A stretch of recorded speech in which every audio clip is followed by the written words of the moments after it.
বিসমিল্লাহির রহমানির রহিম। আলহামদুলিল্লাহ।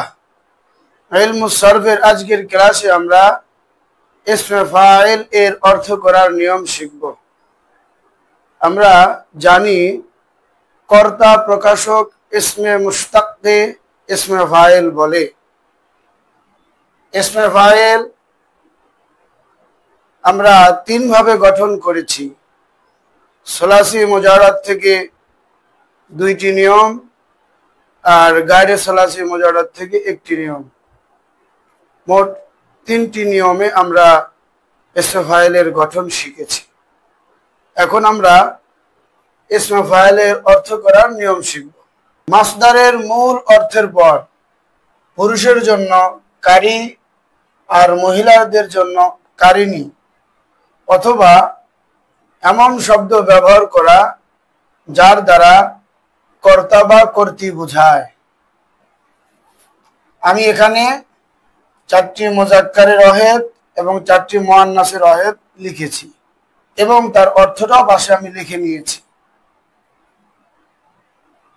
নাসিরুন নাসিরাতুন, যারিবুন যারিবাতুন, কাতিবুন কাতিবাতুন, নাসিরুন নাসিরাতুন। আমাদের খেয়াল করতে হবে মাসদারের মূল অর্থের পরে কারি বা কারিনী বৃদ্ধি করতে হবে। আর ইসমে ফাইল তো মাসদার থেকেও তৈরি করা যায়, আবার মুজারে মারুফ থেকেও তৈরি করা যায়। আর নাসরু হলো মাসদার, সেখান থেকেও নাসরুন হতে পারে, আবার মুজারে মারুফ ইয়ানসুরু সেখান থেকেও নাসরুন হতে পারে। আর জরবু থেকে জরিবুনও হতে পারে, আবার ইয়াজরিবু থেকে জরিবুনও হতে পারে। যাই হোক, আমাদের অর্থ করার ক্ষেত্রে খেয়াল রাখতে হবে মাসদারের মূল অর্থের পরে কারি বা কারিনী, পুরুষের জন্য কারি আর মহিলাদের জন্য কারিনী বৃদ্ধি করা। আর নাসরু মাসদারের অর্থ হলো সাহায্য করা।